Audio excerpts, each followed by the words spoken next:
ከጥንታዊው ዘመን አንስቶ የባህር ጉዞ መስመሮች ለፍልሰት ለንግድና ለወታደራዊ ዘመቻዎች ወሳኝ ሆነው አሁን ድረስ ዘልቀዋል።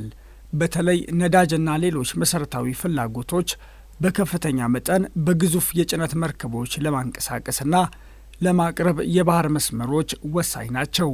በዓለም ባንክና በተባበሩት መንግስታት መረጃ መሰረት ከ80 በመቶ በላይ የዓለም ሸቀጦች የሚዘዋወሩት በባህር ላይ ነው።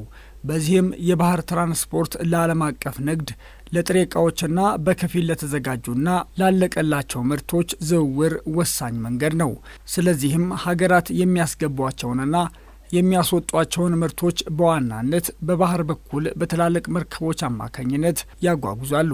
በዓለም ላይ ለዚህ የባህር ላይ እንቅስቃሴ ወሳኝ የሆኑ መስመሮች ያሉ ሲሆን ከነዚህ መካከል ደግሞ ቀይ ባህር ቀዳሚው ነው። አህጉር አፍሪካን፣ እስያንና አውሮፓን የሚያገናኘው ይህ ባህር የዓለም የንግድ እንቅስቃሴ ወሳኝ መስመር እንደሆነ ይታመናል።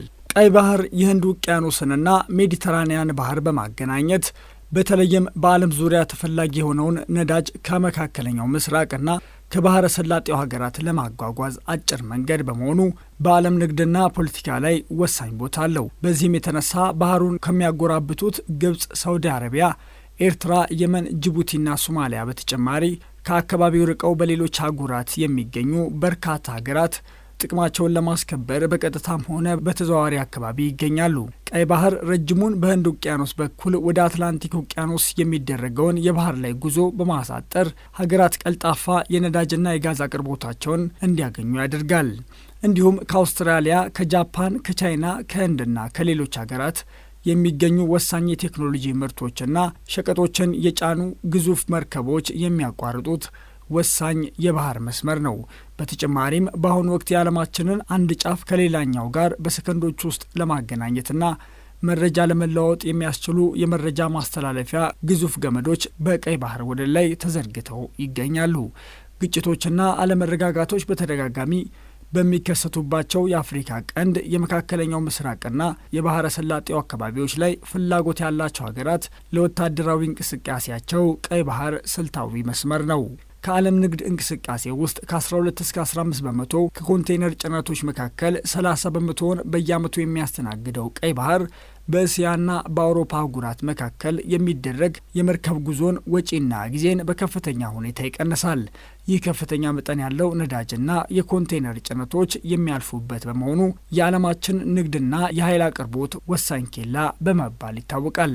በእስያ፣ በአፍሪካ፣ በአውሮፓ መካከል በቀይ ባህር በኩል የሚንቀሳቀሱ የተለያዩ ምርቶች በዓመት 1 ትሪሊዮን የሚያወጡ እንደሆነ ይታመናል። ከእስያ የተነሳ አንድ የጭነት መርከብ በሲዩዝ ካናል በኩል በአጭሩ አውሮፓ ለመድረስ ቀይ ባህርን አቋርጦ ሜዲትራኒያን መድረስ አለበት። ካልሆነ ግን በደቡብ አፍሪካ ጫፍ በኩል ዞሮ መጓዝ ይጠበቅበታል። በደቡብ አፍሪካ የሚደረገው ጉዞ ደግሞ በቀይ ባህር በኩል ካለው አቋራጭ መንገድ የ7000 ኪሎ ሜትሮች ጭማሪ መንገድ አለው። በቀን ሲሰላ ደግሞ ከ8 እስከ 12 ተጨማሪ የባህር ላይ ጉዞ ስለሚጠይቅ ወጪው ከፍ ይላል።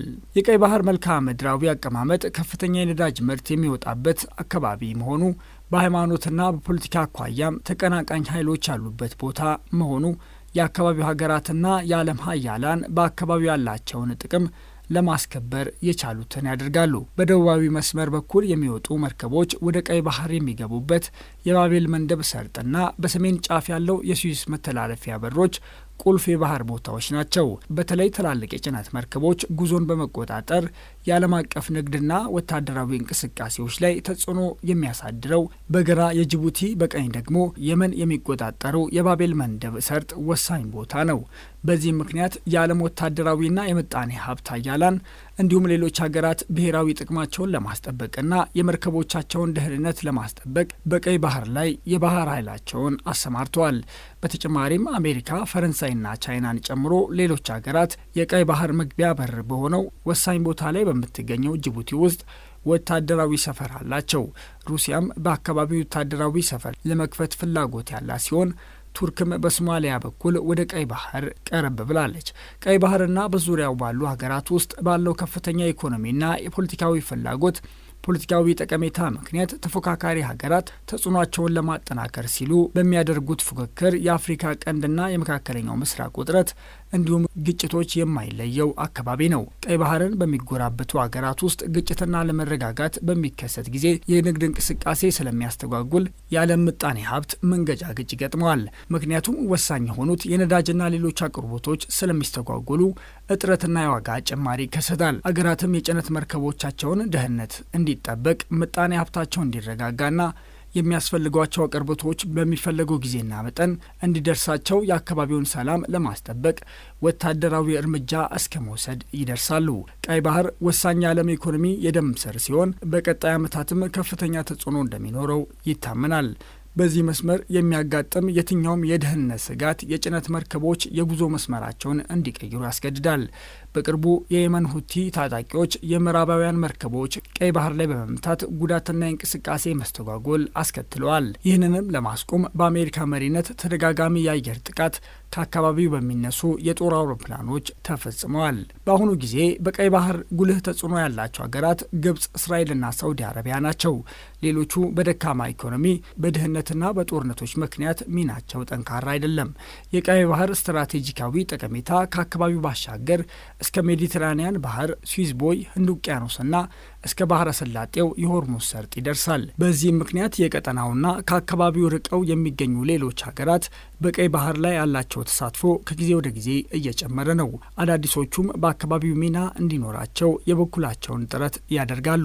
በእርስ በርስ ጦርነት ስር ያለችው የየመን ሁቲዎች በመርከቦች ላይ በሚፈጽሟቸው ጥቃት ስጋት የፈጠሩ ሲሆን ባህሩን የሚዋሰኑ የአፍሪካ ቀንድ ሀገራት ያላቸው ነዳጅና ጋዝ፣ የባህር ውስጥ ሀብት፣ የመርከብና የወደብ አገልግሎት ተፈላጊነት እየጨመረ ነው። ለዘመናት ወሳኝ የምጣኔ ሀብትና የወታደራዊ ትኩረት ማዕከል የሆነው ቀይ ባህር ላይ ድርሻ እንዲኖራቸው በርካታ ሀገራት ጥረት እያደረጉ ነው። ሀገራቱ ከቀይ ባህር ተጎራባች ሀገራት ጋር ምጣኔ ሀብታዊና ወታደራዊ ስምምነቶች በመድረስ ሚናቸውን እያሰፉ ነው። ለዚህም ከአካባቢው ርቀው የሚገኙ ሀገራት ጥቅማቸውን ለማስከበር በአካባቢው የጦር ሰፈር በማቋቋም የባህር ኃይላቸውን ያሰማራሉ።